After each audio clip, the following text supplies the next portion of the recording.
നമസ്കാരം ലാലേട്ടാ, നിങ്ങൾ എന്തൊരു മനുഷ്യനാണ്. സോഷ്യൽ മീഡിയയിൽ മാത്രമല്ല ബോക്സ് ഓഫീസിലും താങ്കൾ ഇന്നും കരുത്തനായ ഒറ്റക്കൊമ്പനാണെന്ന് തെളിയിക്കുകയാണ്.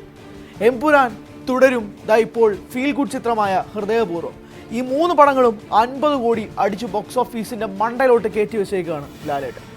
എമ്പുരാനും തുടരുമൊക്കെ 50-ലൊന്നും നിന്നില്ല. ഇത് രണ്ടും കൂടെ ചേർന്ന് തന്നെ 500 കോടിയോളം രൂപയായി. അതിനുശേഷമാണ് ഇപ്പോൾ ഹൃദയപൂർവ്വം വന്ന് 50 കോടി അടിക്കുന്നത്. സ്വാഭാവികമായും ഉണ്ടാകുന്ന 2-3 കാര്യങ്ങളുണ്ട്, ചോദ്യങ്ങളുണ്ട്.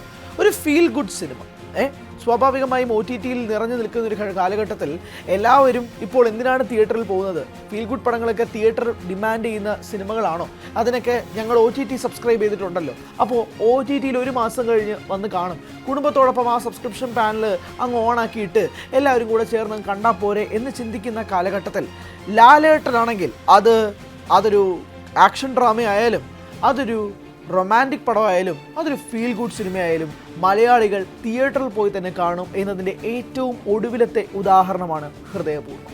ലോക ചാപ്റ്റർ 1 ചന്ദ്ര പോലൊരു 30 കോടി ബഡ്ജറ്റിൽ തിയേറ്റർ വാച്ച് ഡിമാൻഡ് ചെയ്യുന്ന ഒരു ചിത്രം സ്വാഭാവികമായും ആളുകൾ തിയേറ്ററുകളിലേക്ക് തന്നെ ഇടിച്ചു കയറും എന്നുള്ളത് നമുക്ക് മനസ്സിലാക്കാം.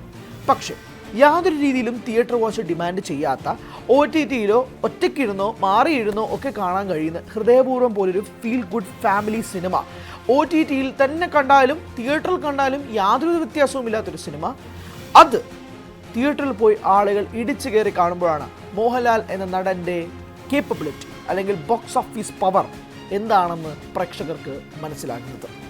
ഹൃദയപൂർവ്വം 100 കോടി അടിക്കും എന്നുള്ള ഉറപ്പോ വാഗ്ദാനമോ ഒന്നും തന്നെ ഞാൻ പ്രേക്ഷകർക്ക് മുന്നിൽ പറയുന്നില്ല. പക്ഷേ ഹൃദയപൂർവ്വം 50 കോടി അടിച്ചത് ഒരു ഞെട്ടിപ്പിക്കുന്ന കാര്യം തന്നെയാണ്. എത്ര ഫീൽ ഗുഡ് സിനിമകൾ 50 കോടി ക്ലബിൽ കയറിയിട്ടുണ്ട് എന്നുള്ളത് ചോദ്യം.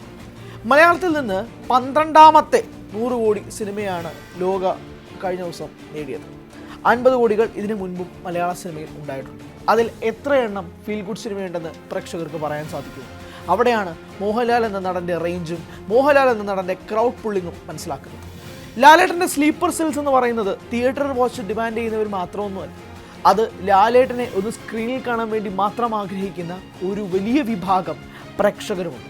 അവർക്ക് വേണ്ടിയിട്ടാണ് സത്യനന്ദിക്കാട് മോഹൻലാൽ കൂട്ടുകെട്ടിൽ ഓണസമ്മാനമായി ഹൃദയപൂർവ്വം പ്രേക്ഷകർക്ക് മുന്നിലേക്ക് എത്തിയത്.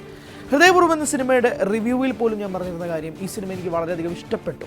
വളരെ രസമായിട്ടുള്ളൊരു സിനിമയാണ്. ഒരു ടിപ്പിക്കൽ സത്യനന്ദിക്കാട് സിനിമ തന്നെയാണ് ഹൃദയപൂർവ്വം. അത് തന്നെയാണ് കണ്ടിരിക്കുന്ന പ്രേക്ഷകർക്കും പറയാനുള്ളത്. ചിത്രം വലിയ രീതിയിൽ മുന്നോട്ട് പോകുന്നത്. 2024 മോഹൻലാൽ കേട്ട ഒരു വലിയ വിമർശനമുണ്ട്. 2024 മോഹൻലാൽ എവിടെ എന്നതായിരുന്നു ചോദ്യം. കാരണം ജനുവരി 25, 2024 മലൈക്കോട്ടെ വാലിബൻ റിലീസ് ചെയ്തത്. ആ സിനിമ വലിയ തള്ളിയ ഒരുപാട് ആളുകളുണ്ടായിരുന്നു.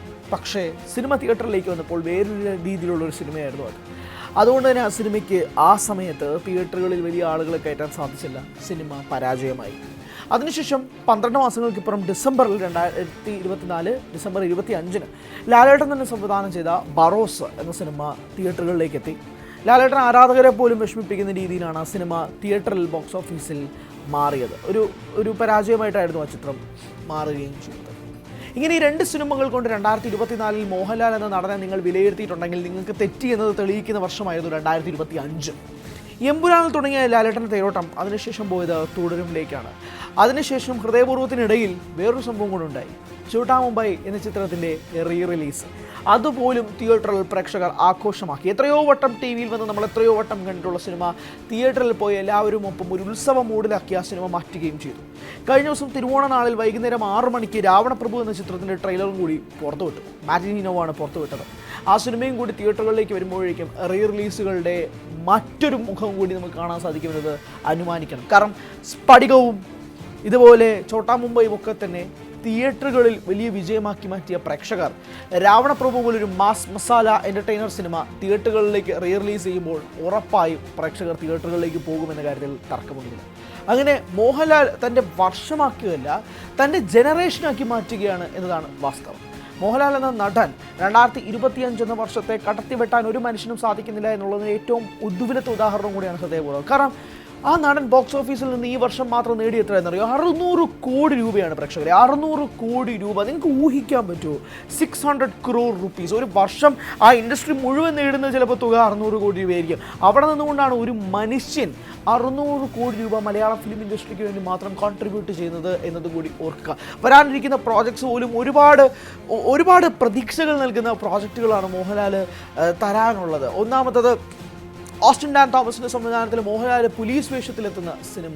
അതോടൊപ്പം തന്നെ ഒരുപാട് അനൗൺസ്ഡ് പ്രോജക്റ്റുകളുണ്ട്, അൺഅനൗൺസ്ഡ് പ്രോജക്റ്റുകളുണ്ട്, ഒരുപാട് ഇപ്പോഴും പെൻഡിങ് ആയിട്ട് നിൽക്കുന്നുണ്ട്. പക്ഷേ ഒരുപാട് പ്രതീക്ഷകൾ. ഇപ്പോൾ ബബ്ബ എന്ന സിനിമയിൽ മോഹൻലാൽ ക്യാമിയോ വേഷത്തിലെത്തുന്നുണ്ട്. അതിനെപ്പറ്റി, ആ സിനിമയെപ്പറ്റി അദ്ദേഹം വാചാലനാകുന്നതും കഴിഞ്ഞ ദിവസത്തെ അഭിമുഖത്തിൽ നമ്മൾ കണ്ടതാണ്. മോഹൻലാൽ അങ്ങനെ സിനിമകളെക്കുറിച്ച് വാചാലനാകുന്ന ആളല്ല. അപ്പോൾ അങ്ങനെ മോഹൻലാൽ ഒരു പുതിയ രീതിയിലായിട്ട് മാറുകയാണ്. അദ്ദേഹം ഒരു ന്യൂജൻ ടീമിനൊപ്പം ചേരുക, സംഗീത് പ്രതാപിനൊപ്പം, മാളവിക മോഹനൊപ്പം ചേരുക, അവരെ കംഫർട്ടാക്കുക, ന്യൂജൻ ഡയറക്ടേഴ്സിനൊപ്പം, ന്യൂജൻ തിരക്കഥാകൃത്തുകൾക്കൊപ്പം ചേരുക, അവരുടെ പൾസ് മനസ്സിലാക്കുക. അതോടൊപ്പം തന്നെ തൻ്റെ പഴയ ടീമിനൊപ്പം ചേരുന്നുണ്ട്. അതായത് മോഹൻലാൽ ജോഷി സിനിമ ഉണ്ട്, മോഹൻലാൽ സത്യനന്ദിക്കാട് സിനിമ റിലീസായി. അങ്ങനെ ഒരു പെർഫെക്റ്റ് ബ്ലെൻഡിൽ പോവുകയാണ് ലാലേട്ടൻ എന്നത് പറയുമ്പോഴാണ് ഏത് നടനും സത്യം പറഞ്ഞു കഴിഞ്ഞാൽ ഒരു അസൂയ തോന്നുന്ന രീതിയിലേക്ക് ലാലേട്ടൻ്റെ ഫിലിമോഗ്രഫിയെ കൊണ്ടെത്തിക്കുന്നത്. പഴയ ടീമിനെയും ചേർത്ത് പിടിച്ചുകൊണ്ട് പുതിയ ആളുകളെയും കൂട്ടുപിടിച്ചുകൊണ്ടാണ് ലാലേട്ടൻ സിനിമാ ജീവിതം മുന്നോട്ട് പോകുന്നത്. ആ മനുഷ്യന് ഒന്നും ചെയ്യാനൊന്നുമില്ല, പ്രത്യേകിച്ച് മലയാളി പ്രേക്ഷകർക്ക് മുന്നിലൊന്നും തെളിയിക്കാനുമില്ല. പക്ഷേ സിനിമ എന്ന അദ്ദേഹത്തിൻ്റെ പാഷനെ കൃത്യമായി ഡ്രൈവ് ചെയ്തുകൊണ്ട് തന്നെയാണ് മോഹൻലാൽ തൻ്റെ സിനിമാ കരിയർ മുന്നോട്ട് കൊണ്ടുപോകുന്നത്. അതുകൊണ്ട് തന്നെയാണ് ബോക്സ് ഓഫീസിലും ഈ പവർ കാണാൻ സാധിക്കുന്നത്. 3 അടുപ്പിച്ച ഹാട്രിക്ക്, 50 കോടി എത്ര പേർ നേടിയിട്ടുണ്ട്? അതും ഒരു കൊല്ലത്തിൽ ആരും നേടിയിട്ടുണ്ട്. അതുകൊണ്ട് ആ റെക്കോർഡും ലാലേട്ടൻ്റെ പേരിൽ മാത്രമായി കുറിക്കപ്പെടുന്നു എന്നുള്ള ഒരു പ്രധാനപ്പെട്ട കാര്യം കൂടി കഴിഞ്ഞ ദിവസം ഹൃദയപൂർവ്വത്തിൻ്റെ ബോക്സ് ഓഫീസ് കളക്ഷൻ പുറത്തു വന്നപ്പോൾ കൂടി മനസ്സിലായിട്ടുണ്ട്. ലാലേട്ടൻ്റെ തേരോട്ടം 2025 അവസാനിക്കുന്നില്ല മക്കളെ. 2026, 2027 തുടർന്നുള്ള വർഷങ്ങളും എല്ലാം തന്നെ ലാലേട്ടൻ ഇതുപോലെ ബോക്സ് ഓഫീസിൽ തീയിടുമെന്ന കാര്യത്തിൽ തർക്കമൊന്നുമില്ല. കാരണം ഒരുപാട് പ്രതീക്ഷകളുള്ള ലൈനപ്പാണ് ലാലേട്ടന് ഇനി മുന്നിലുള്ളത്.